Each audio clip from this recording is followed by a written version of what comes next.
Hyosun High School has a rooftop most students avoid. That's where Sun Myung-hwan and his group decide to handle Lee Jin-soo. They're already beating him when we see them. Jin-soo barely beg. He just absorbs the hits like someone who has been through this before. Then Gwinam presses his shoe onto Jin-soo's face and pushes down slowly, making sure he feels it. That's when Jin-soo's body stiffens. A strange sound escapes him, almost like an animal trying to break out of a cage. His expression shifts from fear to something else. He suddenly lunges forward and attacks. They beat him harder this time aggressively. They drag him to the edge of the building and throw him over without hesitation. At the hospital, doctors rush him into emergency care. His injuries are severe. One of them states plainly that without immediate surgery, the boy won't survive. Outside the room, his father, Lee Byung-chan, heard everything. Instead of breaking down, he moves quietly into the emergency room when no one is watching. Jin-soo regains consciousness and looks at his father with guilt, apologizing for fighting back. Promising it won't happen again, as if defending himself was the real mistake. His breathing changes. He says nothing will ever get better unless he kills the bullies. He tries to get up and tries to bite his father. Byung-chan doesn't react like a man who is surprised. He looks like someone who expected this. He tells his son to forgive him. Then he grabs a Bible from the hospital drawer and strikes him hard enough to knock him unconscious. Without attracting attention, he places his son inside a suitcase and wheels him out of the hospital. The following day at school, Kim Hyun-ju, one of the rooftop bullies, stays behind after school to clean the science lab with her classmates. She dozes off during the task. When Hyun-ju wakes up, she checks the time and realizes she's alone. As she heads toward the door, she hears movement from the storage office. Inside, she finds a mouse. Instead of leaving, she crouches down and tries to touch it. That's how the mouse bites her finger. At that exact moment, science teacher Lee Byung-chan enters the room. When she complains that something bit her, he immediately looks toward the cage and sees it open. His face changes immediately. He knows exactly what that mouse carries. Hyun-ju tries to leave, but he grabs her. That night, inside the locked science office, Hyun-ju wakes up. Her breathing is uneven. Within the building, a staff member walks the hallways with a flashlight, checking rooms. The next morning, when An-jo walks into school, she spots Soo Hyok near the entrance and asks if he can meet her on the rooftop after lunch. He immediately says he doesn't fight anymore. She's confused for a second before realizing he thinks she wants to challenge him to something physical. She doesn't even get the chance to explain because she trips on the stairs and just walks away like nothing happened even if she is embarrassed. In class, she vents to Isaac about it. She wants to confess her feelings but doesn't even know how to start the conversation.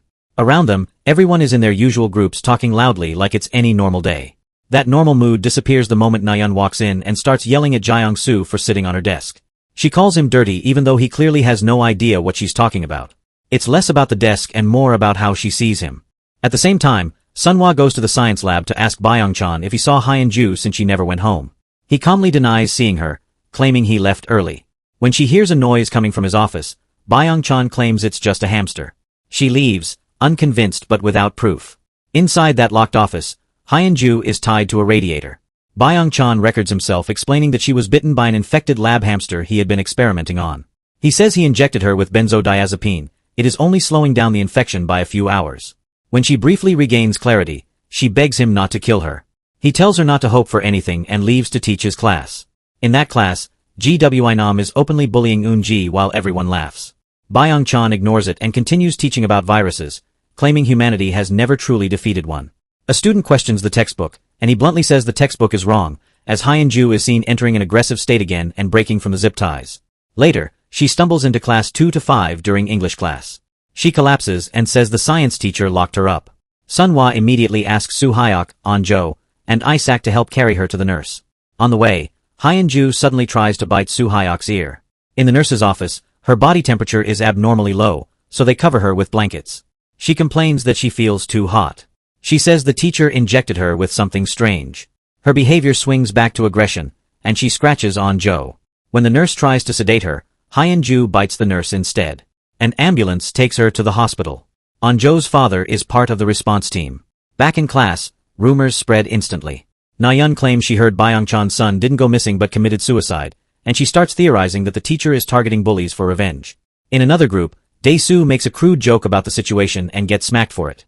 When Isaac returns, she tells everyone Hyun-ju was biting people and acting completely out of control. She mentions the strange smell she had. Chong-san hears that An-jo was hurt and runs to find her. On the way back, Soo Hyok tells An-jo he can't meet her later because he has basketball practice. If she has something to say, she should say it now. So she hands him her name tag, her way of asking him out. Before he can properly respond, Chong-san interrupts. Sunhwa calls the police, and they confront Byung-chan in the science lab. He begs them to quarantine Hyun-ju, insisting they don't understand what's happening. They arrest him anyway. The principal is more concerned about the school's reputation than the situation itself. Upstairs in the infirmary, the nurse starts feeling sick, experiences the main symptoms of the Jonas virus, and transforms into a zombie. 2 students find her and start recording, thinking she's drunk. She suddenly attacks and bites one of them brutally. As she runs into the hallway attacking others, the bitten student reanimates and begins attacking other students. On the rooftop, Eun-ji is about to jump. Cheol-soo tries to stop her, but she looks down and sees students being attacked in the courtyard. Some fall and then stand back up, attacking others. The infection spreads in seconds. Namare almost walks into a zombie because she can't hear anything through her headphones. Soo-hyuk runs and pulls her away just in time.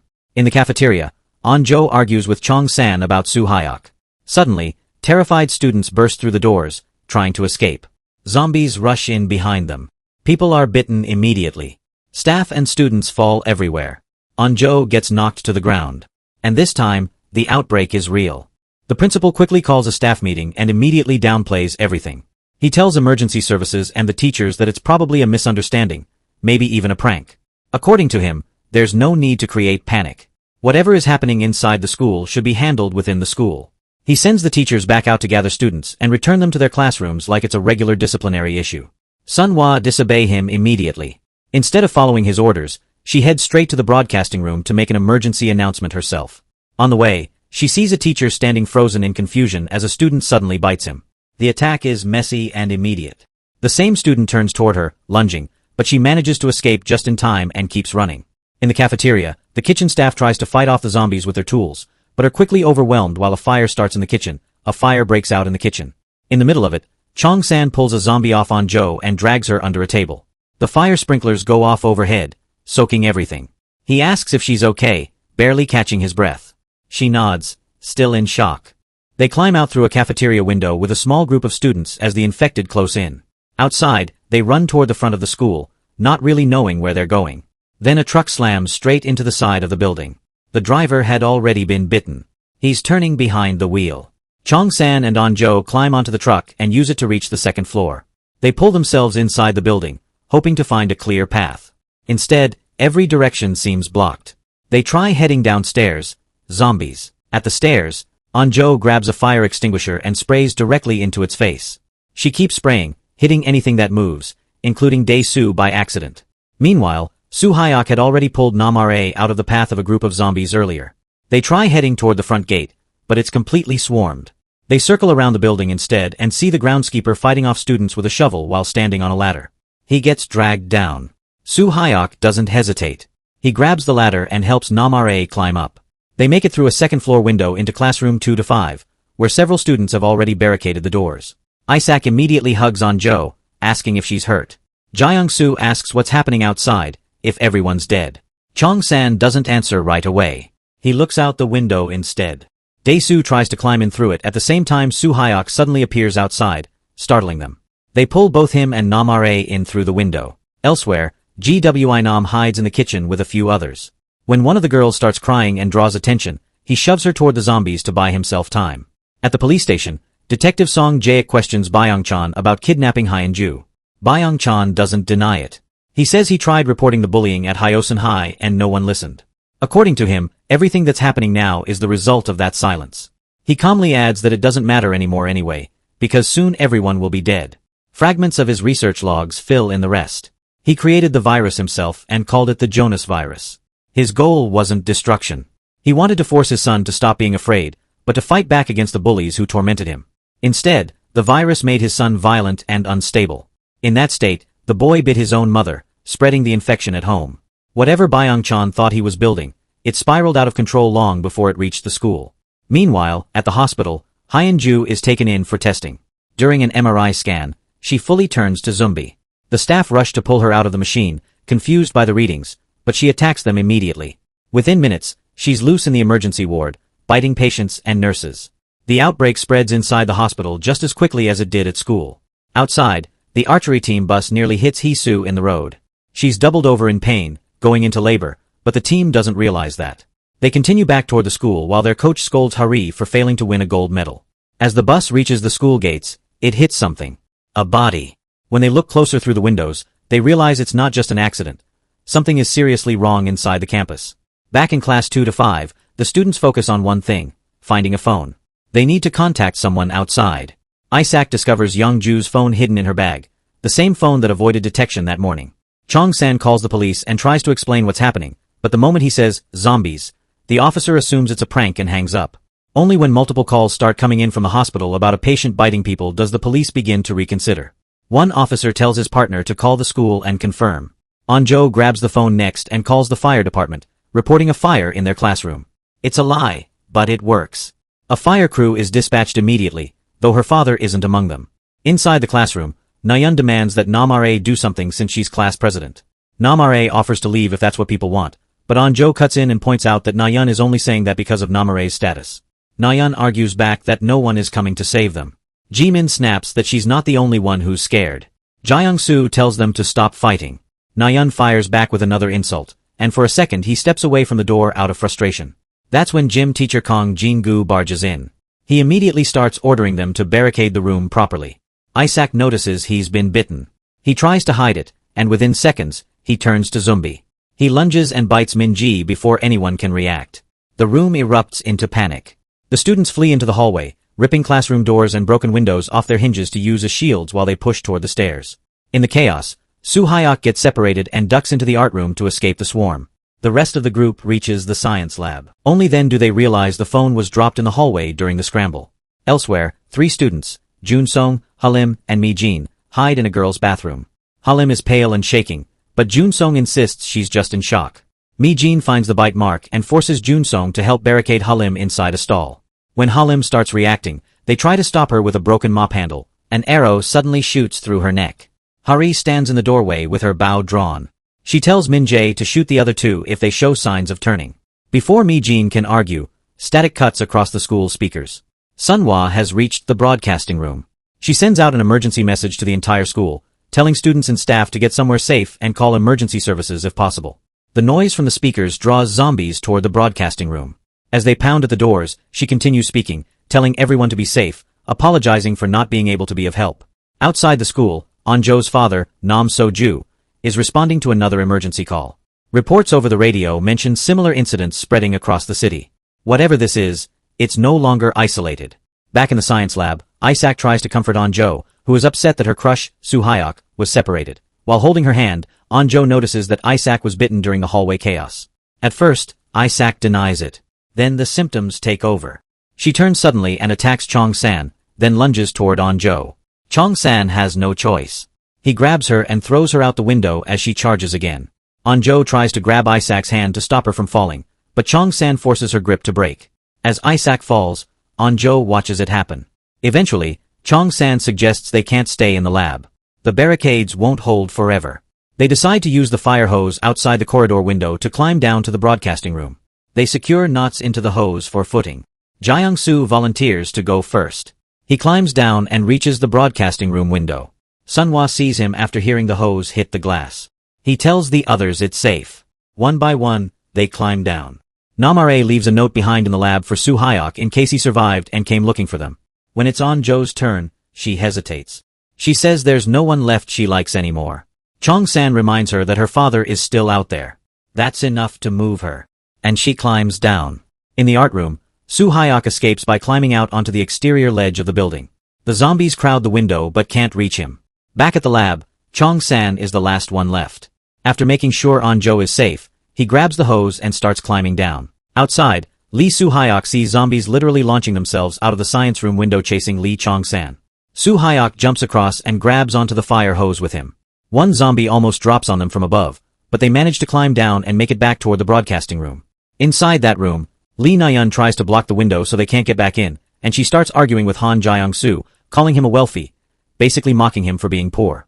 He shoves her, and their teacher Park Sunhwa steps in asking what that even means. The other students explain that Nayeon just hates him because of his family situation. Sunhwa tells them they can't afford to fight right now, they need each other to survive. Meanwhile, somewhere else in the city, Park Hee-soo gives birth alone in a park bathroom. She wraps the baby up and leaves it there, hoping someone will find it. But when she's walking home later, a police car crashes right beside her. The officers stumble out. Already zombies. She runs back for her baby, and disappears into the city holding him. Back in the broadcasting room, the students log into Facebook and see the virus has spread across Hyosun. They even see footage of that exact car crash near Hisu. Then suddenly, the window shatters, the fire hose swings in.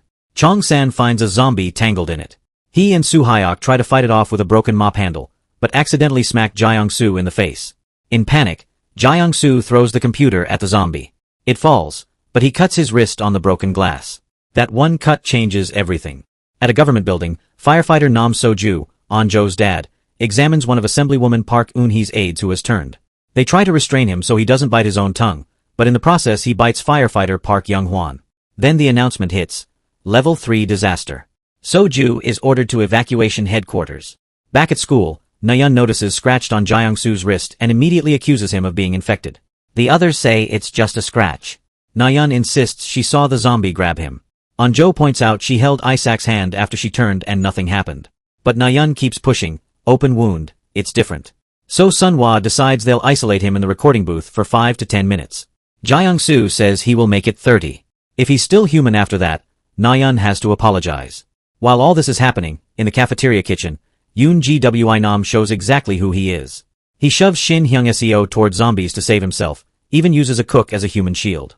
Then he grabs a knife and starts stabbing zombies like he's enjoying it. Chong-san's parents are prepping their chicken restaurant for its grand opening, with Chong-san's face as the logo. His mom sees an emergency broadcast telling all Hyosun residents to evacuate. The school doesn't answer her calls, because the office is already full of zombies. So she jumps on her bike to go get her son herself. So-ju gets confirmation from his supervisors. The virus spreads through bites. He realizes Young-hwan is turning, nosebleed, blood spit, and they barely restrain him before he attacks. At Hyosun intersection, riot police block off the area. Chong-san's mom is turned away and forced through backstreets, where she almost crashes into Hisu. She falls, injures her leg, and now has to limp toward the school. Back in the broadcasting room, more than 30 minutes pass. Jae-young-soo is still healthy. Sunhwa reminds Na-yeon she promised to apologize. Na-yeon walks in alone. Everyone thinks she's finally doing the right thing. But she's not. Instead of apologizing, she insults him again. Later, Jae-young-soo starts shaking. Nose bleeding again. He keeps asking what's happening to him. The others back away even though Chong-san is in complete denial. Na-yeon coldly says she was right all along. Jae-young-soo stumbles toward the door, crying, saying he'll leave on his own. He even asks why he would bite them. They're his friends. Then he starts hallucinating, thinking they're laughing at him. And finally, he turns zombie. He lunges. Dae-soo tries to reach him but Soo-hyuk pulls him back. Chong-san opens the window and whistles Auld Lang Syne, their thing. Jae-young-soo follows the sound. Chong-san swings away on the hose as Jae-young-soo lunges, and falls out the window. Chong-san watches his best friend, now fully a zombie, run off into the night. The students think Jae-young-soo turned from the glass cut. Na-yeon smugly says she warned them. That she was right. That they'd be lost without her. But Choi Nam-ra has been thinking. She pieces it together and accuses Na-yeon of soaking her handkerchief in zombie blood and infecting him. Sunhwa asks her carefully, does she understand she's accusing Na-yeon of murder? That's when the truth is revealed that Na-yeon has wiped zombie blood from her handkerchief, blood she got from the mop earlier, directly into his wound and she walked out like nothing happened. Na-yeon throws the handkerchief at her. There's dried blood on it. She claims it's Jae-young-soo's. Nam-ra calls her bluff and tells her to rub it on her own cut if she's so sure. Chong-san almost breaks free trying to attack her, calling her a murderer.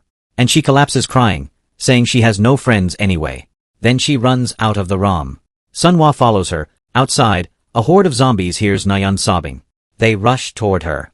At the last second, Sunhwa grabs her and pulls her away. They run together into the darkness. Back in the room, everything feels heavier. Chong-san punches a display cabinet so hard his hand starts bleeding.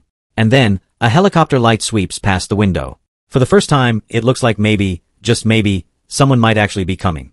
Chong-san's mom actually makes it to the school. Injured leg and all. She drags herself to the gates right when a helicopter flies over, and the noise pulls every zombie away from her. For a second, it feels like luck is finally on her side. She climbs the wall, gets inside, and then she sees Han Jae-young-soo on the field. By the time she realizes he's not Jae-young-soo anymore, it's too late. He lunges. Her scream brings the rest of the horde back, and they swallow her whole. And the worst part? Inside the broadcasting room, Chong-san is standing by the window under that same helicopter light, completely unaware that his best friend just killed his mother. Upstairs, he's bleeding from punching that cabinet earlier. Nam On-jo tries to check his hand, tries to comfort him, but Chong-san's in that place where nothing helps. She tells him she didn't realize how important Yoon Isak was until she lost her. He says Jaeyoung-soo's probably still out there somewhere in the crowd. The irony is brutal. They talk about their parents. He jokes that his mom is probably selling fried chicken to zombies right now. On-jo says she'd kill for some of that chicken. He promises they'll eat it once they get out. Meanwhile, outside that very window, his mom is gone. On the roof, Min Eun-ji and Kim Cheol-soo are watching helicopters circle without landing. Eun-ji says it out loud. Nobody cares about this school. Meanwhile, Yoon-ji Wi-nam tries to escape on a bike with a knife. The chain snaps. Zombies close in. He retreats to the principal's office, kills a few more, then falls asleep in the armchair like this is just another day. In the girls' bathroom, Park Mi-jin wants to move. Yoo Jun-sung keeps changing his mind about when to leave. Jang Hari wants to find her brother Jang Woo-jin on the second floor. They argue so loudly they almost attract attention. Eventually, Hari decides she's going, whether it's smart or not. And then there's Orange Gibberish. Still live streaming. Still chasing views. He tells his followers the city is pure hell. The chat mocks him. He begs for likes while hiding in a kindergarten, until zombie children corner him on a playground structure. That's the last we see of him. At the police station, Detective Song Jae-ik unloads on Lee Byung-chan. He calls him out for the bloodshed. Byung-chan doesn't flinch. He says the world is violent already. His son Lee Jin-soo was destroyed by bullies while everyone looked away. Flashbacks show Jin-soo refusing to fight back, the school's so-called violence committee brushing it off, the principal telling Byung-chan to be a team player. The bullies kept coming.